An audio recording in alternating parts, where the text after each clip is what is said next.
Hey, folks. This is now take 3 at this attempt of an update video, and I've actually scripted things so that I will be briefish as I can be. For a guy who doesn't talk a lot, for me to ramble for half an hour or so is actually shockingly easy. If it's about things that I like, don't engage me in small talk. I'm not going to bite.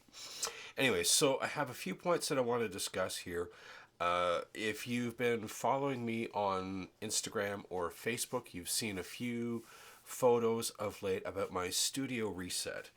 Now, my studio reset is what you see here. Before, I was facing east-west, which was not acoustically sound in the dimensions of this room, but it was what I had to work with at the time. Now I'm facing north-south, and I'm going to be doing some much better sound isolation and insulation and absorption in this room, which will make, for one, hopefully these little recordings that I do, videos, better sounding, but also make my recordings of actual music that I'm a little more serious about better sounding. So that was kind of what I guilted myself into doing. I had no inspiration over the last, I don't know, after the release of Isolation Dreams. It was probably from the end of July till Christmas where my momentum dried up. I was starting to take care of more things around the house, which need to be done. It's not a bad thing. But for a creative person to suddenly have this, creation gasm and then having it end, it's like, you pump the brakes and you go through the windshield, and you need something to do, or else you start to go a little bit weird. And I started to go a little bit weird. So I decided that in order to kick my creativity back into gear, what I was going to do is totally revamp my studio space. Everything from repositioning my recording equipment and monitors to, as you can see here, I have 4 guitars on display, if you will, my 4 of my most frequently used. I have a couple of more over my shoulder there that you can probably see that are yet to go up. It's to make things more accessible. I used to be a big believer in packing things away when I wasn't using them, but that was in the days of things like little children, puppies, and kittens having their run of the house, where they would generally destroy anything that you left out. So now I don't have to do that. So what I'm doing is I've remodeled everything so that I don't have to do that now. So the photos that you've probably seen with the lighting and the display stuff have been my effort to create a more creatively conducive space, I guess you could say. Yeah, so that's kind of like my feng shui. I put the funk in feng shui, if you will. New space, new appeal, new dimensions, new perspectives, and hopefully that will create much new productivity. Text message there. So yeah, given my script that I've actually drawn up here, this is me trying to be brief. Just last week was the 1 year anniversary of the release of my second my second CD of just my own stuff, I should say. Isolation Dreams. Isolation Dreams was awesome. I used a great distribution service online that got me all around the world. I've sent stuff. I've sent CDs to the States. I'm in Ontario, Canada, if you didn't know. I've sent CDs down to Florida. Hey, Bob, if you're watching. I've sent stuff to Holland, which was like, it was so cool to be able to send things to different countries where people have never met you, but they want to consume your products. It's the most wonderful feeling. I gave away a bunch of things as promos. The likes and shares thing. Like and share this to get a free signed CD. Yeah, I've done a few of those. But if you're still watching at this point, just make a small, slight request of you. I'm not asking for any likes and shares on this video or any of my stuff, but if you have a creative person in your life, somebody who creates a podcast, somebody who has a little Facebook page of recipes that they do, anything like that, give them a like and a share. Because I'll tell you what, in this world where nobody wants to pay for anything anymore, a like and a share on social media does more for the heart and the mind and the soul of the artist than you can possibly imagine. So if you've stayed tuned up to this point, like and share your artist's friends' works. It's free for you to do. I'm not asking you to do that for me. But do it for your friends. Do it for the creators in your life. They will appreciate it more than you will know. So moving through my script here, lessons. Yeah. We're back to in-person lessons here in studio. I'm teaching in Lindsay, Ontario, which is in cottage country, if you want to call it that. We're about an hour and a bit northeast of Toronto in a town called Lindsay. I teach at a fantastic music store called Van Halteren Music Center. I've been there teaching for 20 plus years, and these folks are amazing. Anything from service to instruments to custom work. Jeremy Van Halteren is now I'll call him a whiz kid. He's 30 something years old, but he's younger than me, so he's a kid. He's brilliant with electronics.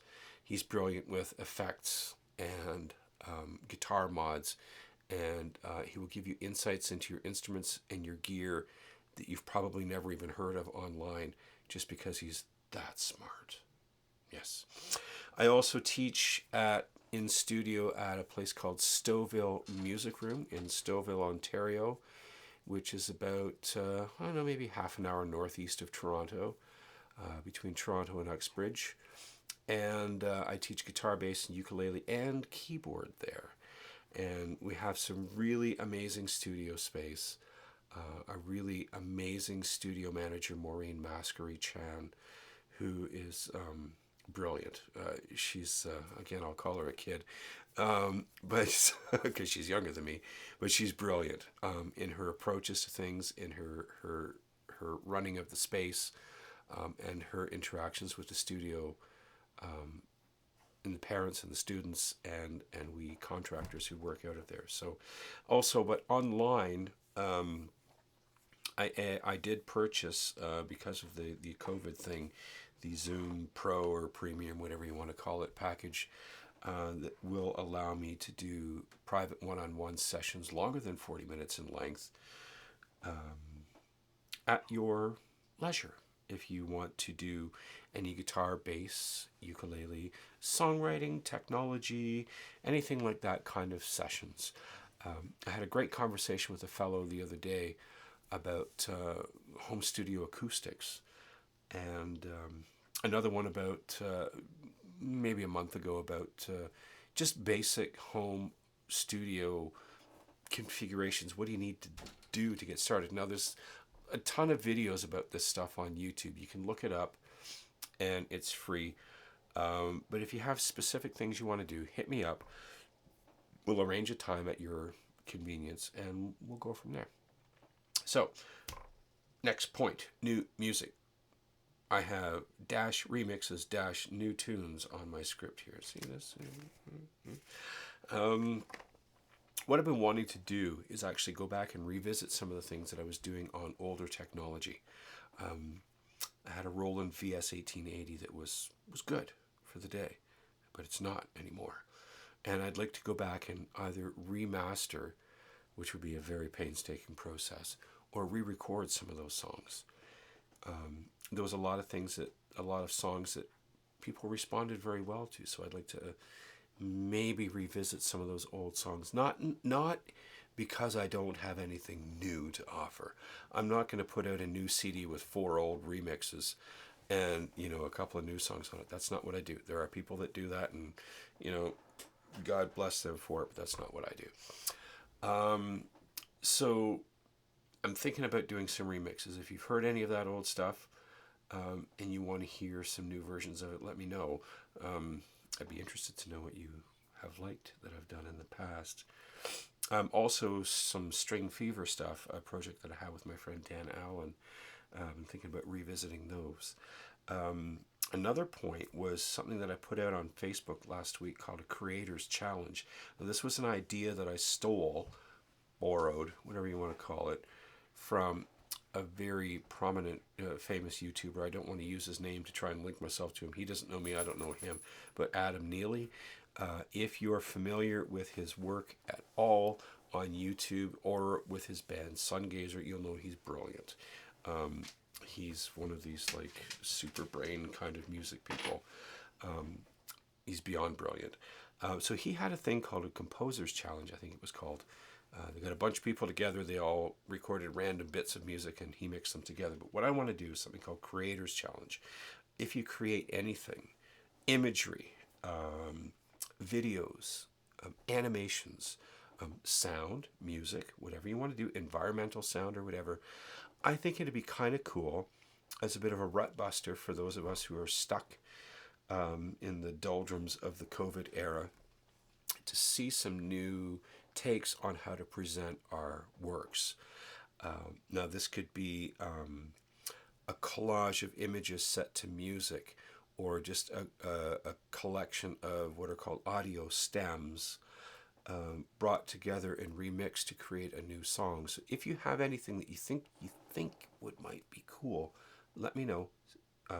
Send it to me. You can contact me through the link that you see here on the YouTube page, and let me know.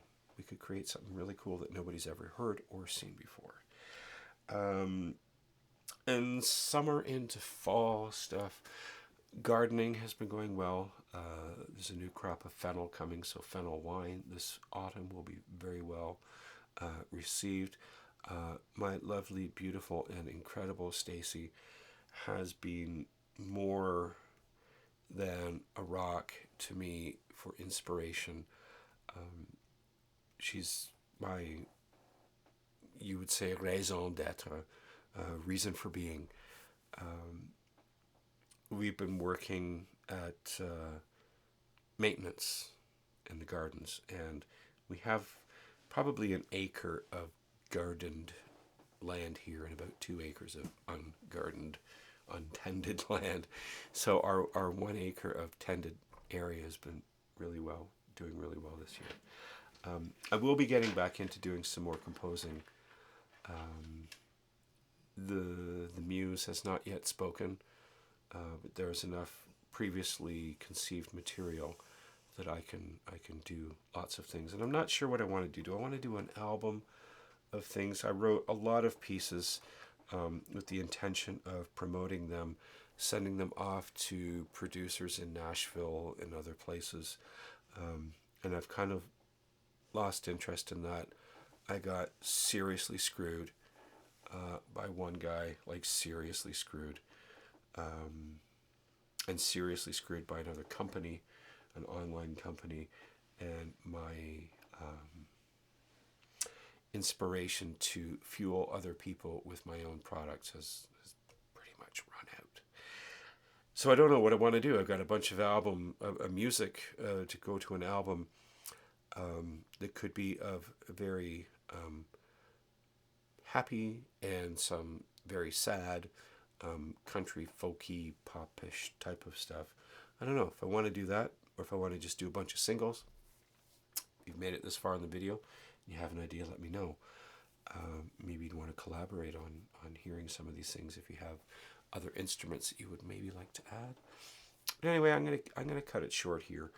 At 15 minutes. I was hoping I could keep this to 7 minutes, but I'm trying to speak quickly. So I think that's about all I have to say.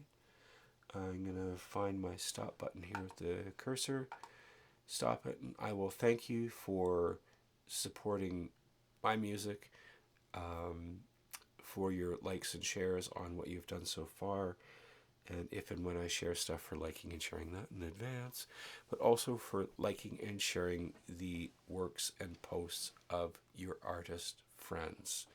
That is a big, big deal. It does a lot of good in the world when the creative people are more motivated to create than to sit and not create.